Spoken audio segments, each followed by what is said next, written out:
am excited today about my first episode of Conversations with RJ. I would like to welcome my first guest, Carl Brister. Hey man, thank you for having me. Man, it's a pleasure of having you here, man. Yes, sir. Let me give you a history of Carl Brister. My guest today is a recording artist, born and raised in the city of Plainfield, New Jersey, has appeared on BET and VH1 and other networks. As a survivor of a tragic incident of sexual abuse at the age of 5 years old, Carl Brister also uses his voice to uplift others. A spokesperson of New Jersey's Child Assault Prevention Organization, his acclaimed single, I'm Still Here, addresses the issues of sexual abuse and how he has turned tragedy to triumph. A father of two, married to his college sweetheart. Welcome, Carl. Thank you, man. Thank you. And in honor of being your first guest, okay, right? Because I'm excited about that. All right. I have for you a gift. Oh man. Oh man. This is see, Carl Brister, love plus life. Yes, sir. All right. Love this. Okay. And it features the song that you mentioned, I'm Still Here. I'm Still Here. Man, I am excited. Thank you so very much. Oh, yeah, this is great. It's a great picture too, man. Congratulations to you, man. I'm just really happy for you. Okay, man. I really appreciate this. And the reason of me having this show, and our subject matter today is male survivors of sexual abuse. And my heart went out to so many of the people that I had contact with that experienced sexual abuse as a child. And I just had a heart for this, so that's why this show was developed. So I'm going to go on and ask a couple of questions so we can enlighten others and let other people know that might be experiencing the same issues, that they're not alone and that there's hope. The whole premise of this show is to encourage, to empower, and to enlighten other men. Okay, so let's just have a conversation. This is Conversation with RJ. All right. So you've been through a really tough time in your life, and I would like you to walk me through that journey. I want you to tell me your story. Okay. So my story, as it relates to this, began at the age of 5. Okay. I was invited to play a game with a trusted family friend. Right. And this friend was entrusted to watch me without any other adult supervision. And this game turned out not to be a game. Wow. It was deception at the highest. And at the age of 5, I remember the pain. I remember the violation. I remember the tears. Wow. I remember being told not to make a sound. I remember being threatened never to tell anyone. After the experience, the memories of it were repressed. Okay. And I never had any clear recall while growing up. So thank God that allowed me to have what you would say a normal childhood. I never saw that person again until I was a teenager. And even then it was foggy.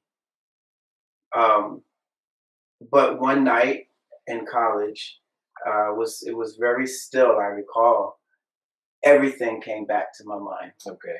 Every detail, every emotion, everything came back to my mind except the person's face. Wow. I know the name. I saw exactly where it happened, but the face, even to this day, is blurred. Wow. For years, I dealt with it silently. It was in my college dorm. I didn't feel like I could share. I just honestly wept silently to myself. Right. I never told my family. I never told my girlfriends. I never told my friends. It took years to work through it. I remember being angry. I remember wanting revenge. I remember hating. I remember feeling ashamed. I remember feeling like as a 5-year-old, I should have fought more and not giving myself the, not even, I was seeing it through the eyes of a grown man. Wow.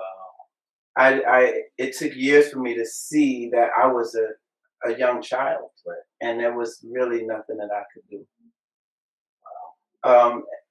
So for years, I hid the pain, but now I'm at a place where I understand that sharing my story will help others to share their Right. story. Exactly.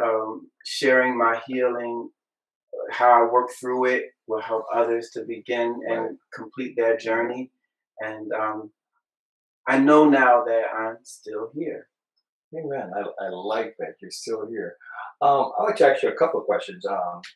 Did you ever ask yourself, did I deserve this, or why did this happen to me? Was I targeted?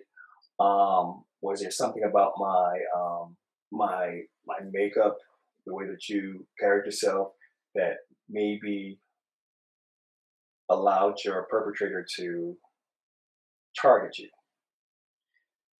I felt I didn't do the why me part. I did the why did you allow this to happen to me? God. God. Okay. I was very angry with God. Okay. Very angry for a very short moment, very angry with everyone Right. around me. Exactly. But I knew really quickly that my parents and other adults, they were never at fault. So you never told your parents? I didn't tell my parents until many years later. Many years later. Okay. Yeah. So you suffered with this violence. You suffered with this emotional um, thing of feeling ashamed and feeling the hatred, feeling the anger, the different emotions that would come along with being violated. Right. Because as men, I immediately attributed it to it taking a part of my manhood away. Right, right, right, right. And so I didn't feel comfortable sharing with other men because I didn't want them to see me as less of a man. Exactly. You don't want to be perceived as less than. Yes. If you told that story, they would ask you certain questions and then start to label you. Right. And you don't want to go through that. I understand. Right. I believe a lot of people that have been abused, um, they they are abused in silence. Exactly. Mm-hmm. Yeah, that silence is it's a tactic that abusers use in many facets. Right. Of keeping it silent. Even now, I mean, in our communities, Right. it's all about no snitching. Right. And no, don't tell. Right. But that actually continues the violation. Right. It continues all of that. And so it's not until you open your mouth, it's not until you communicate and tell someone that you can begin that process of getting what you need. Right. It'll start to begin the healing process. Exactly. I've always learned that exposure brings closure. So I also had similar experiences, but I understand and I can empathize with you as far as the anger and feeling that someone that had power use that power or use that authority to violate you. Right. So wow, that's real interesting. How did you cope with this abuse? So I know we have different coping mechanisms. Just by reading that 1 out of 6 males have been sexually abused, and they are abused and they're silent about it. They're not telling their parents. They're not telling any type of person in authority. How do you feel about that? How do you cope with it? Because it took many years. You're 5 years old. However, there has to be some type of coping mechanism. I understood that people that have been abused sexually either go to drugs or are very perverted, or they have a saying that people that have been sexually abused are likely the same person that will abuse someone else when they get older. So, how do you feel about that? That that coping part of it, just dealing with the perceives thoughts of other people, and also how did you just cope with that during all these years? Did you think you were less than, or did you think that as long as I kept this to myself, the secret is just hitting with me? Well, at first, I don't think I dealt with it in a productive manner. Um, but a lot of times, what I think we, especially as men, like we're not really encouraged to share our feelings Right, anyway. right. No, Men don't share. They don't right, cry. right. They We don't don't do do that, this. Yeah. because that's you're seen Yeah. as weak You're weak, right? and all of that. And Right. so I try to be, I try to handle it. So, yeah. Right. Got this. I tried to handle it Yeah. myself, and I tried to keep it inside. Right. But just like a boiling pot, after Right. a while, everything that you keep inside is coming out. And it's going to come out in ways that you don't even know, but it will come out. And so I became, I pushed a lot of people away. Anyone that I perceived to be A threat. yes, Okay. I would keep them at arm's distance. Right. And relationships, intimacy, became a little challenging because I would become withdrawn after a while. Right. And I also thought that it made me less worthy of being in a relationship or married material, Right. because somehow it took away a part of me being a man. Right. And I was, I got to a place where I did share it with my now wife, who was my girlfriend at the time. And she thought I was crazy. Right. And she immediately gave me the support that I needed. Wow. That's really good. Yeah. Yeah. And that's the thing, once you start talking about it, you'll see some of the things that you're creating in your mind that's Right. keeping you confined Right. to fear. Right. But after a while, I started to write as an artist for me. Right. Writing, whether it was poetry or lyrics to songs or things like that, things that would help me to sort of work through what I was feeling. Wow. And ultimately, that is how I got to my breakthrough. Wow. Wow. That's very, very encouraging. Do you think that you would respond or react if you seen that person? Because I know you were saying that you really can't visualize the person's face, but if that person came, or if you walked in this door today, do you think that would trigger something, or would that cause a reaction? Because I know you said you emotionally you felt the anger, you felt shame, Right. These emotions that you would deal with. Do you think you would respond favorably? Did you have to, in your process, did you understand that, I must forgive this person in order for me to move on? Did any of those types of things, come up? Okay. Well, that's a really, really, that's a good question. Okay. I if I could just backtrack real quick, when you said how did I work through it? Right. So forgiveness was a major part of this. Mm. So it took me a long time to understand that to forgive someone doesn't mean that you like them, you like what happened, or you're saying what happened is fine. Right. It doesn't mean that you're no longer angry. It doesn't mean that. It just means that you've given this to God. Right. And I had to do that because it will eat you up. So forgiveness was more about yourself. Yes. And not a feeling. Because I've always learned that, forgiving is a choice. I've just made a choice today that I'm going to forgive. Right.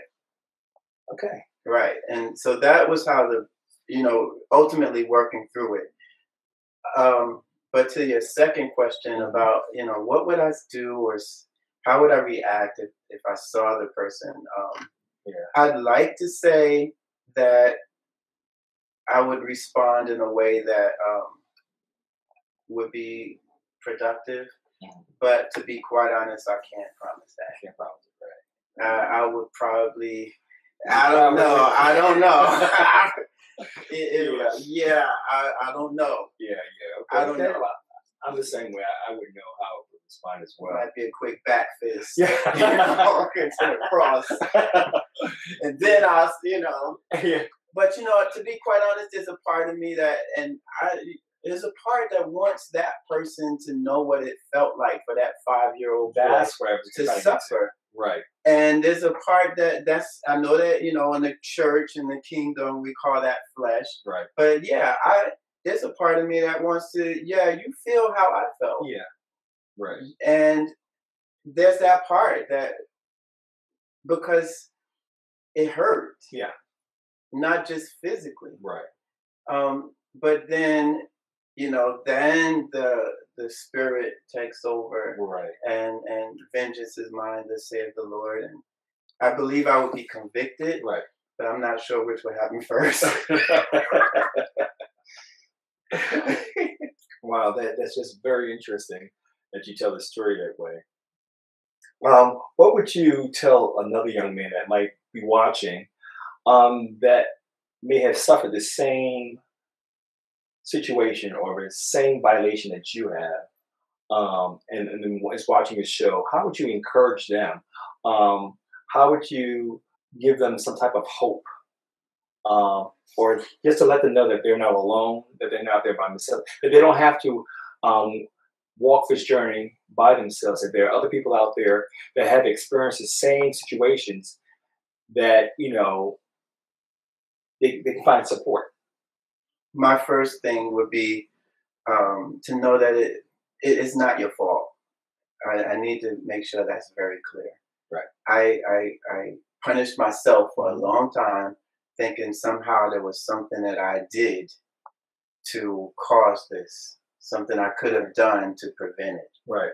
But at the end of the day, what we have to know as survivors is that it's not our fault. And that's the key word, survivors. Yes. We're survivors. We don't. Not victims. Not victims. We're not taking that label and victimize ourselves. We're survivors. We are going to expose it for what it is. We're bringing awareness to the situation. Right. So there's information out there. So that's great. So know that it's not your fault. Exactly. And then secondly, talk to someone. First, of course, as a believer, if where your spiritual place is, talk to God. And then also know that He uses people in our healing journey, and really find someone to talk to. Right. It's nothing wrong with getting some type of counseling. It's nothing wrong with that. Right. And then lastly, I would have to say the forgiveness is really important. Right. That's a very, very key point of forgiving your perpetrator. It doesn't mean you're saying it was okay. Yeah, or that you forgot. You know how people say, "Well, I forgive, but I never forget." It's going to be a hard time to forget that situation. Right, but at least you're not allowing that to hold you back any longer. Right. Wow, that's. I find it very courageous of you just to tell your story, simply because as we go through certain things, and either we can blame someone for the situation, or we can take responsibility and say, "Well, listen, I'm not going to stay where I'm at. I'm going to make this work out for my good." Because sometimes we go through things not necessarily for ourselves, but we go through them for other people. So now we know what it feels like physically, emotionally, and psychologically. So we have that testimony that we can actually use for that. So if you had to, you know, give one or two words of encouragement to others that are going through this, what would they be? Oh man, you know, I everybody has the right to feel safe, strong, and free. So anything, if there's something going on right now in your life, someone is taking away that ability for you to feel safe, strong, or free, that most likely is a form of abuse. And I would strongly encourage you to talk to someone and remove yourself as best as possible from that situation. If you're a child and you're seeing this video, please tell an adult. Exactly. Please don't be silent. Don't keep it to yourself. Talk to someone. And then, secondly, I would say you have purpose. How I got to this place is that I realized that, you know what, that person could have killed me. It could be that I would not be here to talk about it, but I am. Right. I'm still here. Exactly. So once I started looking at it from that perspective, that my life didn't end with that situation. Right. I have more life to live and to make the most of what Right. I have.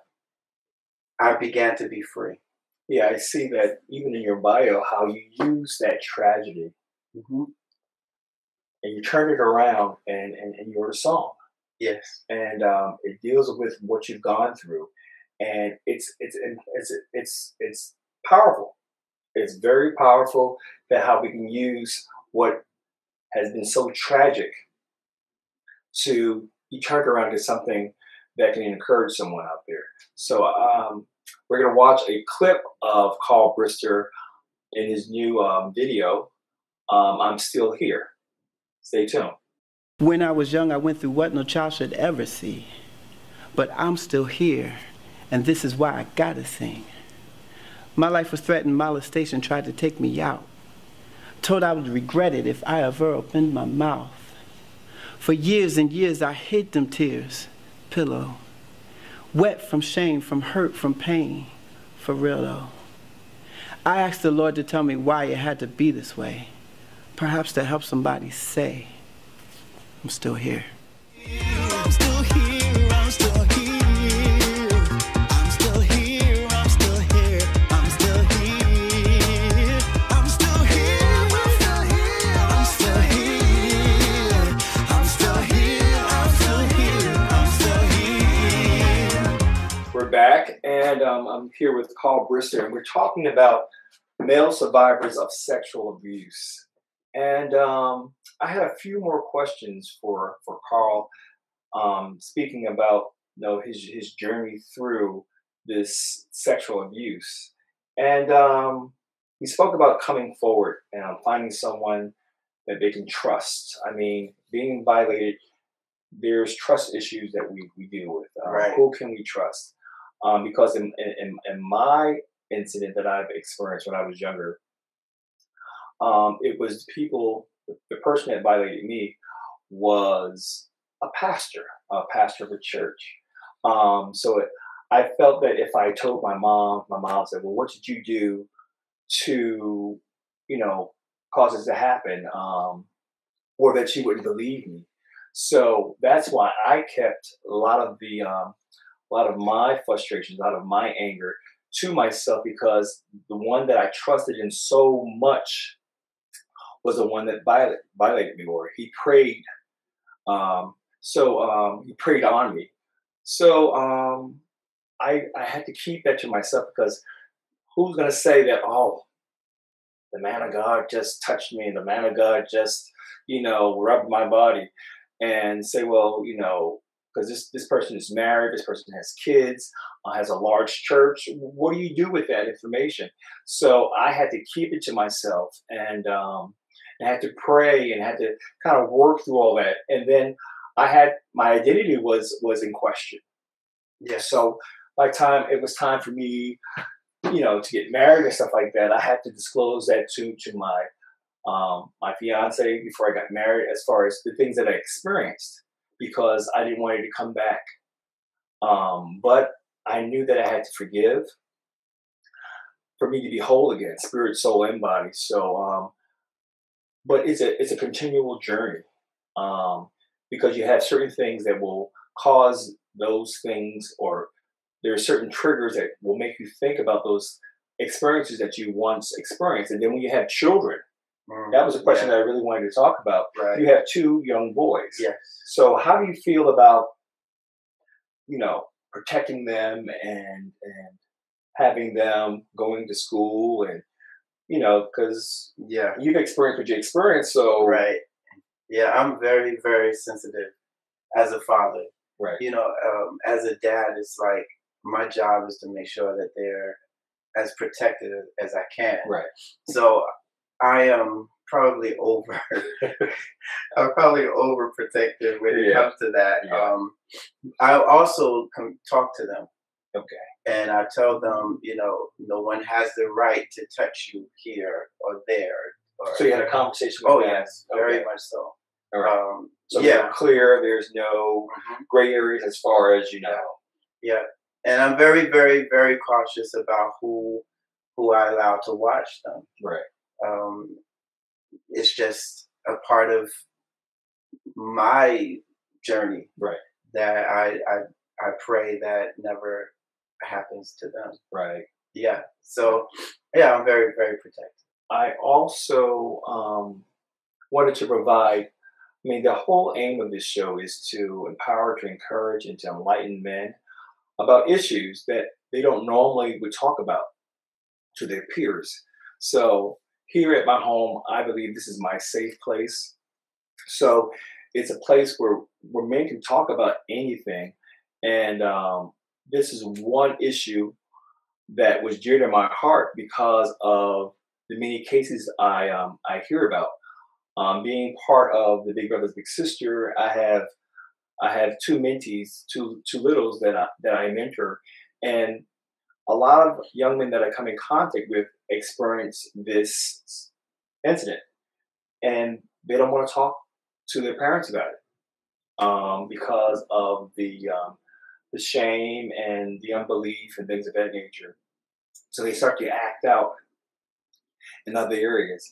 So instead of having repressed, they have a coping mechanism. So they'll start acting out in school, exactly, and things of that nature. Exactly. So I wanted to at the end of the show, we're providing resources, national hotlines, websites where you can get help, where you can get help spiritually, where you can get help clinically. You can see a therapist, or you can go to groups. There's a what they call a work group where other men that have experienced the same thing would gather and talk about their experiences. So, like I said, exposure brings closure. So I thank Carl Brister for being my guest, and the courage for him to come here and just tell about his journey, his story. It took a lot of courage, and I hope it helps somebody. And thank you for being here. Thank you for viewing the show. If you like this show, please subscribe to it. And we thank you for joining us. Is there anything else you would like to share? Yeah, definitely. First, man, thank you for having me. It's a pleasure. Thank you for this platform to share something that I think will really, as you say, empower, and not just men, right? But women, boys, exactly. Anyone who has experienced this type of assault, right? And I commend you, man. Man. Thank you, my brother. Man. And if anyone also wants to hear more of the music, right? Please feel free to visit my website at www.carlbrister.com. Okay. And I also share my testimony there as well. Great. So after the show, you would see the various websites that you can contact Carl Brister, his music, his projects. It will bless your life. And thank you again for joining us on Conversations with RJ. EJ.